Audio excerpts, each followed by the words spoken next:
the 66th day of the lockdown in India, the number of fresh coronavirus cases has risen by 7,500 to reach a total of 1,65,799. Now, even as the coronavirus cases are being pushed up by increased people movement, migrants returning to their native places, and the lockdown restrictions easing.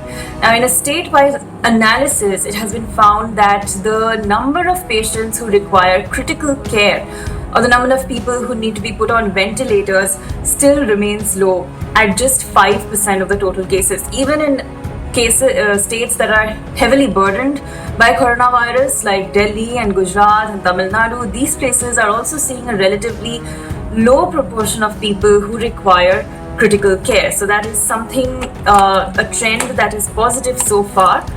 Apart from that, the government has said that the fight against coronavirus, of course, as we know, will be won by vaccines and drugs. And Niti Aayog member VK Paul yesterday said that the country's science and technology and pharma industries are strong and robust, and all of them are working towards having a vaccine at the fastest possible time or having a drug as soon as they can. There are a total of 30 groups in India who are currently working in order to develop vaccines, from big companies to individual academics. All of them are in the race to develop a vaccine. Out of these 30 groups of people in the country, around 20, the government has said, are keeping a good pace. Now, ever since domestic flights resumed on 25th of May, there are cases that are being tested positive among the passengers who've been traveling from one place to another. When they board the planes, usually they're not symptomatic, they're asymptomatic, so thermal screening does not detect anything unusual. But when they are tested later, they're turning out to be positive. So Indigo has released some figures. It has said that 3 passengers on board from a Delhi to Jammu flight tested positive on May 26th. 6 passengers on board Bengaluru to Coimbatore tested positive on May 27th. And 2 passengers on board Delhi to Coimbatore also tested positive on May 27th. So if you are one of the passengers on these domestic flights, there's no cause for panic, but of course you should be cautious and follow all government issues guidelines to the last letter.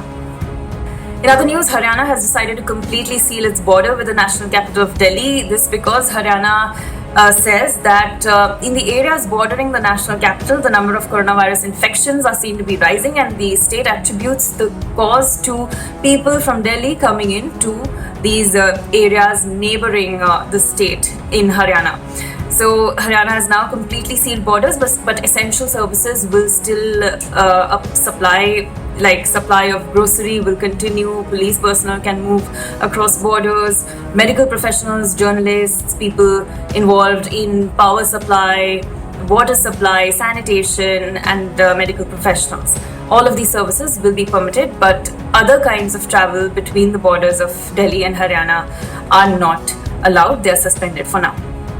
Also, Karnataka has restricted movement from certain high-risk states. It has not completely cut off movement from these states, but it has asked the centre to limit flights from certain states and also restrict road movement. So these states are now 5 states. Air travel will be restricted from them. These are Maharashtra, Tamil Nadu, Gujarat, Madhya Pradesh, and Rajasthan. And incoming passengers by road from 3 states will be restricted. That is Maharashtra, Tamil Nadu, and Gujarat.